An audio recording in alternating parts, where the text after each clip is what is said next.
এত অসহিষ্ণু হলে চলবে না mister Abdullah. This is not Shahbag square, this is the parliament. আমি অনেক বয়স হয়েছে, এর আগে 6টি সংসদ দেখেছি। এত সুন্দর পরিবেশ, সহযোগিতামূলক পরিবেশ আগে কোনো সংসদে ছিল না। এখানে পুরনো সদস্য মোহাম্মদ শাহজাহান এবং গাজী নজরুল ইসলাম আছে, তাদেরকে জিজ্ঞাসা করে দেখেন অতীতের সংসদগুলোর সরকারি দল এবং বিরোধী দলের মধ্যে কি ধরনের পরিবেশ ছিল, কি ধরনের মনোভাব ছিল, কি ধরনের তির্যক অশ্লীল বাক্য বিনিময় হতো। সেই তুলনায় অনেক ভালোভাবে এই সংসদে শুরু হয়েছে। এবং সর্বশেষে আইনমন্ত্রী যে কথাটি বললেন, আপনাদের যে আপত্তি, প্রয়োজন হলে এটারও তো একটা রিমেডি আছে।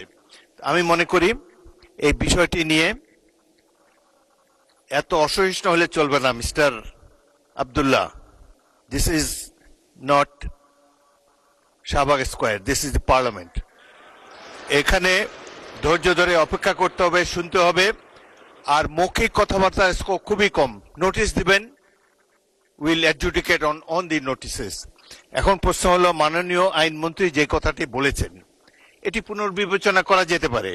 আপনারা দরকার হলে নিজেদের মধ্যে আলাপ আলোচনা করে পরবর্তী অধিবেশনে একটি সংশোধনী বিল আনেন, সেটি নিশ্চয়ই সরকারি দল বিবেচনা করবে। এবং আরেকটি কথা হলো যে সংসদের পরিবেশটা আমরা একটু ভালো রাখি। সংসদের চমৎকার বিভিনিং, এত বড় একটা জুলাই অভ্যুত্থানের পর এই সংসদ গৃহীত হয়েছে, এমন একটা ফেয়ার ইলেকশনের মাধ্যমে আমরা সবাই এখানে এসেছি। এত বড় বিরোধী দল খুব কমই এসেছে, 77-78 জন, বিরাট ব্যাপার একটা সংসদে। সুতরাং আমরা এই স্পিরিট অফ কোঅপারেশন নিয়ে সামনে এগোতে চাই। আপনাদের আপত্তি অলরেডি বিবেচনা করবেন বলে আইনমন্ত্রী বলেছেন। এ ব্যাপারে প্রয়োজন হলে আবারও বিলে সংশোধনী আনা যাবে। এই সংসদ 5 বছরের জন্য নির্বাচিত হয়েছে।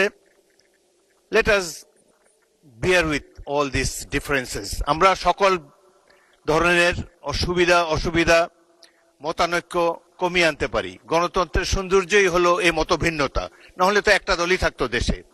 এখানে 3-4টি দল অলরেডি আপনারা এখানে রিপ্রেজেন্টেড। সুতরাং আমি স্পিকার হিসাবে আপনাদেরকে অ্যাসিওর করতে পারি, I will do my best to see that opposition gets is due. এটা আমরা নিশ্চয়ই চেষ্টা করব।